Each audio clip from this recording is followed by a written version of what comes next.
Now, here's a question that vexes many of us. How do some men get away with abuse? Law expert Professor Pierre de Vos puts some of the blame on patriarchy, political and social power. This comes as calls grow for disgraced ANC NEC member Mduduzi Manana to resign.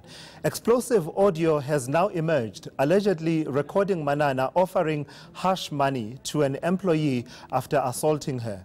Let's unpack this further with Professor Pierre de Vos, who joins me now. Thank you so much, Prof, for joining me. So this, I found your article on the Daily Maverick quite intriguing and quite interesting, actually. You argue that there are certain similarities between the Mduduzi Manana case and the case of Danny Jordan that reveal the role played by power and influence in some of these cases.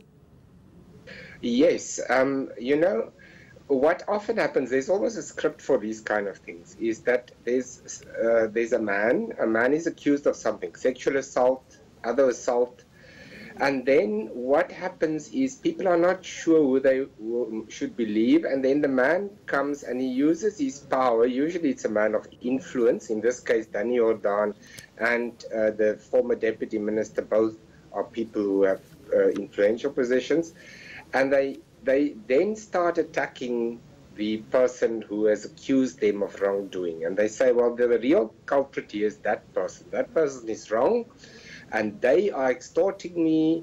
That person is laying the charge against me because they have a vendetta, and so on. And then, because we have a system in which we are supposed not to take sides, I don't know, something like that, people are going to say, okay, let's give this person the benefit of the doubt. In sexual assault cases, it's worse, of course, because then there are all the problems of what happens in the court and the possibilities that the courts might allow cross-examination of asking the accused and the complainant inappropriate questions about their past behavior and so on. And so the person who makes the complaint, usually the woman, she is put on trial because that is the only way you can get off as the person if you are guilty and you are charged with assault, sexual assault or other assault. Yeah, and in fact, you draw parallels even between the complainants in these two cases of Mduduzi Manana and also the issue of Danny Jordan. And you're saying that, confronting this situation where power and influence and the support of powerful organizations plays a role in, how these matters are treated is difficult depending on your station in life, in a way of speaking. How so? Well, it is difficult in the sense that there's an unfortunate problem. Our society is steeped in prejudice, racial prejudice, gender prejudice, class prejudice. So if you are rich, you're white, and you're a man, you're going to be believed more easily. So in the two cases at hand, I think it must be terrible for Jennifer Ferguson, the woman who says that Danny Jordan raped her. But she's still in a powerful position compared to Ms. Wira, who worked for Mr. Manana, who is an immigrant, who is not rich, who's black, who is much more vulnerable even. And so there's a problem of, firstly, physically you're more vulnerable because you don't have the resources. The other party might have money to pay for lawyers. Those lawyers can intimidate you. They send you letters. You get scared because you think, what must I do? Plus, you are going to be, it's less likely that you're going to have support, that you're going to be believed. And in the end, you end up in a nightmare situation. You are just wanting to do the right thing and lay a charge against somebody and complain because they did something against you, they assaulted you, they sexually assaulted you, and you turn up being the person really in the dock.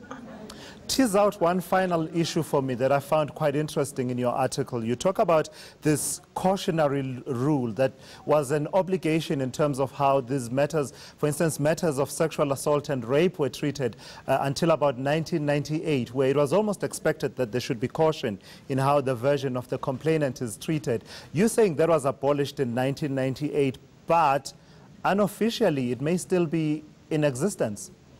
Yes, you see what happened is the court said clearly it's completely sexist to say just because you're the complainant in a rape case, your testimony as the complainant is usually the only testimony, the only evidence that there is that you have been raped, that it must be treated cautiously, because the assumption is because you're a woman, you are likely to lay a false charge of rape. The court said that is nonsense. But what often happens is because in a case of especially rape, it's two people's words, one against the other.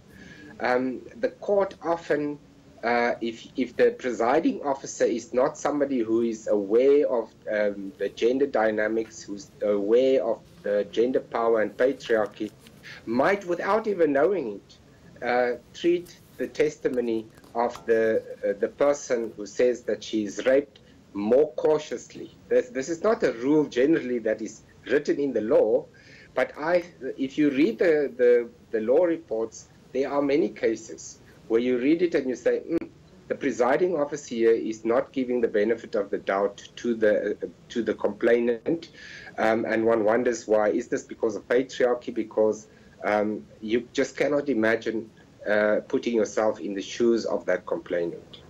Wow, thank you so much for coming through with that and sparking that conversation that we absolutely must continue to have. Professor Pierre de Vos, who is a law expert, joining us and talking about the impact of social and political power and influence in how issues of abuse of women are treated.